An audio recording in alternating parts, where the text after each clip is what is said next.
အားလုံးပဲမင်္ဂလာပါ UK Match ရဲ့ Facebook နဲ့ YouTube Channel ကနေကြိုဆိုပါရစေဒီကနေ့ရဲ့နောက်ဆုံးရအားကစားသတင်းတွေကိုကြည့်ရမယ်ဆိုရင်တော့မနေ့ညကကစားခဲ့တဲ့ Spain Super Fla ပြိုင်ပွဲရဲ့ဘောလုံးပွဲမှာ Barcelona အသင်းက Athletic Club Bilbao ကို3 ဂိုး 2 ဂိုးနဲ့အချိန်ပေါ်မှာရှုံးသွားတယ်အချိန်ပေါ်မှာရှုံးသွားပေမဲ့အချိန်ပေါ်ပြီးကန်နေမှာပဲဘာဆိုနာရဲ့တိုက်စစ်မှုလီယိုမက်ဆီကဘီဘာအိုကစားမောက်ကိုကြမ်းတမ်းစွာကစားခဲ့လို့သူ့ကိုဓာတ်ရိုက်အနီးပြထုတ်ပယ်လိုက်တယ်အဲ့ဒီအနီးကကြောက်ပဲမက်ဆီဟာလာလီဂါပွဲတို့ကိုပါဒယ်ရီပွဲအပါဝင်၄ပွဲလောက်ထိကိုလွဲချော်ဖို့ရှိနေပါတယ်ဒီနှုန်းကလည်းခရစ္စတီယာနိုရိုနယ်ဒိုကဒီလိုဖြစ်ရမျိုးတစ်ချိန်ဖြစ်ခဲ့ပြီးတော့၃ပွဲပယ်ခံခဲ့ရဘူးတယ်ဒါကြောင့်မက်ဆီနေနဲ့လည်းဖြစ်ရပေါ်မူတည်ပြီးတော့၄ပွဲလောက်ထိပယ်ခံရဖို့ရှိတယ်လို့ဆိုပါတယ်ဘာဆိုနာသင်းရဲ့ယာယီဥက္ကဋ္ဌယာဒူရယူထားတဲ့ Carlos Tusquets ကတော့ဆောင်းရာသီဈေးကွက်အတွင်းမှာ Manchester City ရဲ့နောက်ခံလူ Eric Garcia ကိုခေါ်ယူဖို့ကြိုးပမ်းခဲ့တယ်ကန်ဆိုးစွာနဲ့ပဲဘာဆိုနာသင်းရဲ့ဥက္ကဋ္ဌရွေးကောက်ပွဲကရွှေ့ဆိုင်းသွားတဲ့အတွက်ဆောင်းရာသီဈေးကွက်မှာကစားမခေါ်ယူခွင့်ကိုဥက္ကဋ္ဌလောင်း၃ယောက်ကညှင်းဆန်ပယ်ချတဲ့အတွက် Eric Garcia ရဲ့အပြောင်းရွှေ့ပြတ်ပြေသွားတယ်အဓိက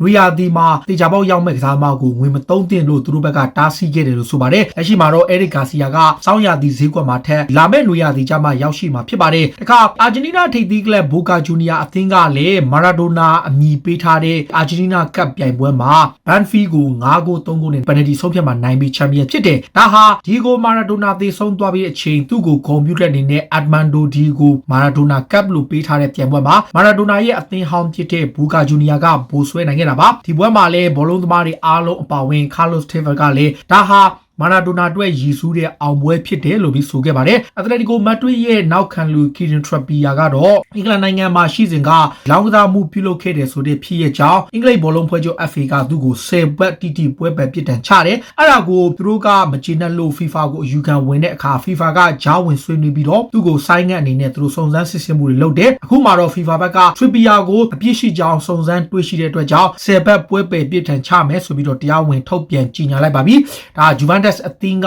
ရောထော်တနမ်ဟော့စပါအသင်းကပဲရစ်စိန့်ဂျာမင်အသင်းရဲ့တောင်မကစားမအန်ဂယ်ဒီမာရီယာကိုခေါ်ချင်နေတယ်ရာသီကုန်မှာစာချုပ်တက်တန်းကုန်ဆုံးတော့မဲ့အရေးသွေးမြင့်တောင်မကစားမတယောက်ကိုခုနနှစ်သင်းကလိုချင်နေအထူးဖြင့်မော်ရင်ညိုကတော့သူ့ကိုသဘောကျနေသလိုသူရီယယ်မက်ဒရစ်မှာကင်တွယ်စဉ်ရဲ့ကလက်တွဲခဲ့မှုတဲ့ဒီမာရီယာကိုပြန်ခေါ်ချင်နေတာပါစပါအသင်းမှာတောင်မကစားမတွေရှိပေမဲ့ဒီမာရီယာလိုအတွေ့အကြုံရှိတဲ့ကစားမတယောက်ကိုသူ့အနေနဲ့လိုချင်တယ်ဆိုပြီးတော့တင်းဥက္ကဋ္ဌဖြစ်သူဒန်နီယယ်လီဗီကိုတောင်းဆိုထားတာပါထော်တနမ်ဟာလက်ရှိမှာတော့ဒယ်လီအက်လီကိုအသင်းမှာဆက်ထိန်းထားဖို့ကြိုးပမ်းနေပေမဲ့တစ်ဖက်မှာလည်းပဲရစ်စိတ်ဂျာမင်ကိုသူကမရရအောင်ပြောင်းဖို့လုပ်နေတယ်24နှစ်အရွယ်ရှိတဲ့ကစားမကစပါအသင်းမှာလုံးဝအနာဂတ်မရှိဘူးအဓိကပရီးမီးယားလိပွဲတွေမှာပါဝင်ခွင့်မရတဲ့အတွက်အသင်းကထွက်ခွာဖို့လုပ်တဲ့အချိန်မရီစီယိုပိုချက်တီနိုရှိကိုသူပြန်သွားခြင်းနဲ့ဆိုတော့ PSG ကလည်းခေါ်တဲ့အခါမှာအပြောင်းရွှေ့ကိုမရရအောင်ကြိုးပမ်းလျက်ရှိနေပြီးတော့စောင်းရာသီမှာပဲပဲရစ်ကိုပြောင်းသွားဖို့ကြိုးပမ်းနေတယ်လို့သတင်းတွေမှာဖော်ပြထားပါတယ်ချယ်ဆီအသင်းကလည်းတိုက်စစ်ပိုင်းအားနည်းမှုတွေကိုအဆုံးသတ်နိုင်ဖို့ဘရီရှာဒေါ့မန်ရဲ့လူငယ်တိုက်စစ်မှုဟာလန်ကိုခေါ်ဖို့လုပ်နေတယ်ဟာလန်ကလက်ရှိမှာအကောင်းဆုံးခြေစွမ်းပြနေသူပါလူငယ်ကစားမလေးက2022ခုနှစ်နွေရာသီမှာယူရို85တန်တန်ကြီးရှိတဲ့ရော်ဂျီစာချုပ်ကအသက်ဝင်မဲ့ဥရောပထိပ်တန်းကလပ်တွေကတော့အပြိုင်ကြိုးပမ်းနေတဲ့အချိန်ချက်စီကတော့အဲ့လောက်ထိကိုမဆောင်ဘဲနဲ့သူ့ကိုပြောင်းရွှေ့ခြင်းမြင်မာတဲ့စံချိန်ချင်းကြီးတစ်ခုနဲ့ဘရီရှာဒေါ့မန်ရှိကနေခေါ်သွားဖို့ကြိုးပမ်းနေတာပါလမ်ပတ်နေတာအရတိုက်စစ်ပိုင်းတယောက်ကိုလိုချင်နေတဲ့ကြောင့်ချက်စီအသင်းဘက်ကဝယ်ယူဖို့ပြင်ဆင်နေဆိုပြီးသတင်းတွေမှာဖော်ပြထားပါတယ်။ဒါချက်စီကဟိုတနေ့ကဖူဟန်ကိုနိုင်ခဲ့တဲ့ပွဲတုန်းကတလုံးနဲ့တော့အနိုင်ကိုသွင်းခဲ့တဲ့မိတ်ဆန်မောက်ကိုလမ်ဘတ်ကသူ့ကိုယ်တိုင်အမြဲတမ်းအကြံပေးထားတယ်အမြဲတမ်းပြောနေတဲ့တခုကမင်းဂိုးများများပိုသွင်းရမယ်လို့ဆိုထားပါတယ်လမ်ဘတ်ကစားမဘွားရှိစဉ်တုန်းကကစားခဲ့တဲ့ position မှာမိတ်ဆန်မောက်ကိုကစားစေခဲ့တဲ့နောက်ပိုင်းခြေစွမ်းပိုပြလာပေမဲ့သူ့ရှိကနေသွင်းဂိုးတွေပါမျှော်လင့်ထားတဲ့ကြောင့်သူ့ကိုလည်းဒီထက်ပိုဂိုးရအောင်နီလန်နေပေးသွားမယ်လို့လည်းဆိုထားပါတယ်တခါချက်စီသင်းရဲ့ဝါရင်နောက်ခံလူဒီယာဂိုဆီလ်ဗာကတော့ဖူဟန်တဲ့ပွဲမှာဖြစ်ခဲ့တဲ့ဖြစ်ရတစ်ခုရှိတယ်ပွဲပြီးမှသူကဆောက်လုပ်ရေးလုပ်ငန်းအလုပ်သမားတစ်ယောက်ကိုသူ့ရဲ့ဂျာစီကိုလှမ်းပြီးပစ်ပေးခဲ့တယ်ဒါကိုပရီးမီးယားလိကသူ့ကိုစုံစမ်းစစ်ဆေးမှုပြုလုပ်နေတယ်အဓိကကိုဗစ်ကာလမှာကစားမတွေအင်ကြီးမလဲရဘူးလို့သတ်မှတ်ထားလို့ကိုကြောင့်ရောသူများကြောင့်ပါကိုဗစ်ကူးစက်ခံရမှာကိုအထူးတင်ကြက်ထားတဲ့အချိန်မှာဒီယာဂိုဆီလ်ဗာကသူ့ရဲ့ဂျာစီကိုပေးလိုက်တဲ့အပေါ် FA ကပြန်လဲစုံစမ်းစစ်ဆေးနေပြီးတော့ဘလို့ပြစ်ဒဏ်ချမလဲဆိုတာကိုစောင့်ကြည့်နေပါတယ်လမ်ဘတ်ရဲ့အသင်းပေါ်ဟောင်းဖြစ်တဲ့ဝိန်းရူနီကတော့ဒါဘီရဲ့နီးပြဖြစ်သွားတဲ့အချိန်မှာလမ်ဘတ်ကဂျီနက်ဝမ်တာလေးရှိတယ်လို့ဆိုလိုက်ပါတယ်။လေဝေးစီအသင်းမှာအ ချိန်တော်ကြာလက်တွဲခဲ့တဲ့ Rooney တယောက်လမ်းပတ်သူစတင်ခဲ့တဲ့ဒါဘီမှာနီးပြဖြစ်တဲ့သူ့ရဲ့ကစားမဘဝမှာရောနီးပြဘဝမှာပါထက်တက်အောင်မြင်ဖို့အတွက်ဒါဘီဟာသူ့အတွက်ထိုက်တန်တဲ့အသင်းတစ်သင်းဖြစ်တယ်လို့သူကချီးကျူးခဲ့တာပါနောက်တစ်ခုကတော့ Arsenal ရဲ့နောက်ခံလူ Hector Bellerin ကို Barcelona နဲ့ Paris Saint-Germain အသင်းတွေကခေါ်ချင်နေဆိုပြီးသတင်းထွက်နေတဲ့2023ထိစာချုပ်ကြံရှိနေတဲ့ Bellerin ကို Arsenal အသင်းကရောင်းချဖို့အစီအစဉ်မရှိဘူးဒါပေမဲ့ဥရောပထိပ်တန်းကလပ်တွေကသူတို့ရဲ့ညာတောင်ပံပိုင်းမှာအားဖြစ်နေတာကြောင့် Bellerin ကိုခေါ်ချင်တယ် Bellerin ကိုယ်တိုင်ကလည်း La Masia ကစားမထောင်ဖြစ်တော့ Barcelona ကိုပြောင်းမယ်လို့သတင်းတွေထွက်ခဲ့သလို Barcelona အသင်းကလည်းသူ့ရဲ့အခြေအနေကိုစောင့်ကြည့်နေပြီး Paris Saint-Germain ကလည်းခေါ်ချင်နေတာလည်းဖြစ်ပါတယ် Arsenal အသင်းကတော့သူတို့ရဲ့ကစားမကိုပြီးခဲ့တဲ့နွေရာသီတုန်းကပေါင်တန်း50တိသတ်မှတ်ခဲ့မှုပါတယ် Arsenal ကနေထွက်ခွာပြီးတူတကီကလပ် Fenerbahce ကိုအပြီးသက်ပြောင်းသွားပြီဖြစ်တဲ့ Mesut Ozil ကပြည်သက်တွေအသင်းပေါ်တွေဝန်ထမ်းတွေအားလုံးကိုနှုတ်ဆက်ခဲ့ပြီးတဲ့အချိန်မှာ Fenerbahce ရဲ့အင်ဂျီကိုဝတ်ဆင်ဖို့အတွက်သူအရန်ကိုစိတ်လှုပ်ရှားနေတယ်လို့ဆိုလိုက်ပါတယ်သူအနေနဲ့ကလပ်အသင်းကိုအောင်မြင်ဖို့ကြိုးပမ်းသွားမှာဖြစ်ကြောင်းနဲ့လက်ရှိမှာတော့တူတကီမှာတော့ Fenerbahce အသင်းကဒုတိယနေရာမှာရှိနေသလို Ozil ကတူတကီမှာအရန် popular ဖြစ်တဲ့ကစားမတစ်ယောက်ဖြစ်တော့ Fenerbahce ကငွေကြေးပိုင်းဆိုင်ရာမှာပြိုင်ဘက်ကလပ်တွေကိုဦးပြီးတော့အရခေါ်ယူနိုင်ခဲ့တာပါမြောက်လန်ဒန်ကလပ်ကလေOzil နေရာမှာအစားထိုးမဲ့ကစားမတစ်ယောက်ကိုကြည့်နေတယ်တချို့ report တွေမှာတော့ Hossan Aouar ကိုသူတို့ပြန်စိတ်ဝင်စားနိုင်မယ်လို့ရှိပေမဲ့ Hossan Aouar မရခဲ့ရင်လေ Brighton ရဲ့ပစုမဟာသူတို့အတွက်တင့်တော်တဲ့သူလို့ပြောထားတယ်လက်ရှိနေထားရတော့ Emery Smith Rowe ကိုပဲနီးပြ Mikel Arteta ကနေရာပေးဖို့ရည်ရွယ်ထားပြီးတော့နောက်ထပ်ကွင်းလယ်ကစားမတစ်ယောက်ကိုသူတို့မျှော်လင့်ထားတယ်လို့ဆိုပါတယ်။ချိန်ထဲမှာပဲ Manchester United ရဲ့လူငယ်ကစားမ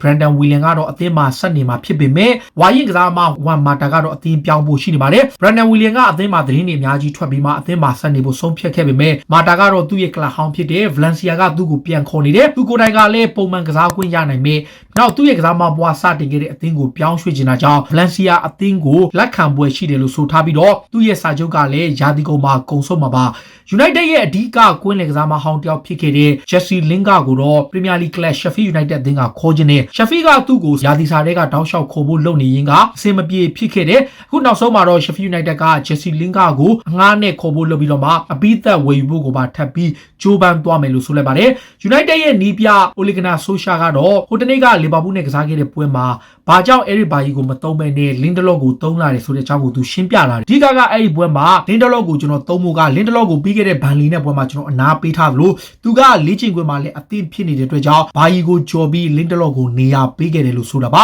Manchester United ကတော့အဝေးကွင်းမှာတီတမတ်ရပြီးတော့ဇယားထိပ်မှာဆက်ဦးဆောင်နေတာပါဖတ် Guardiola ကလည်းရာသီစမှာစိုးဝါတဲ့အခြေအနေကနေအခု Title Race ကိုပြန်လာပြီးတော့ဘိုးဆွဲဖို့ထိရေပန်းစားတဲ့အသင်းဖြစ်လာတဲ့အပေါ်ကစားမတွေကိုချီးကျူးလိုက်တယ်ကျွန်တော်တို့ရာသီရှောက်လုံးမှာရုန်းကန်ခဲ့ရပြီးမှအခုလိုမျိုးအကောင်းဆုံးခြေစွမ်းပြနိုင်တဲ့အတွက်ကစားမတွေကိုအထူးပဲကျေးဇူးတင်တယ်ကစားမတွေဘက်ကလည်းအကောင်းဆုံးမျှော်လင့်ထားတဲ့ခြေစွမ်းမျိုးကိုပြသနိုင်တဲ့အတွက်ယုံကြည်မှုပုံမရရှိလာစေတယ်လို့ဆိုထားတာပါ Manchester City ရဲ့အဓိကကွင်းလယ်ကစားမ Kevin De Bruyne ကတော့စာချုပ်သစ်ကိစ္စအဆင်မပြေတဲ့အပေါ်ကိုသူ့ရဲ့ရှေ့နေနဲ့ဆက်ပြီးကြိုးပမ်းနေတယ် City က Messi ကိုခေါ်မဲ့ငွေကြေးပိုင်းဆိုင်ရာကိုအများကြီးသုံးရပွဲရှိလို့ Kevin De Bruyne ကိုလက်ရှိရတဲ့လောက်ခလာစာကိုရှော့ပြီးတော့လာစာတိုးဖို့ကြိုးပမ်းနေတာပါဒါပေမဲ့ De Bruyne ကအဲ့ဒါကိုပယ်ချထားပြီးတော့သူ့ရဲ့ရှေ့နေတွေကတစ်ဆင့်စာချုပ်တိချုပ်ဆိုဖို့လာစာတိုးမြင့်ရရှိဖို့ကိုသာထပ်ပြီးကြိုးပမ်းသွားမယ်လို့ဆိုပါတယ်လီဗာပူးအသင်းကလည်း Manchester United နဲ့ပွဲမှာမိုဆာလက်တယောက်တိုက်စစ်ပိုင်းမှာရုန်းကန်နေရတယ်အဲ့ပွဲမှာတော့ BT Sport ရဲ့ဘောလုံးပွဲသုံးသက်သူဖြစ်တဲ့ Chris Sutton က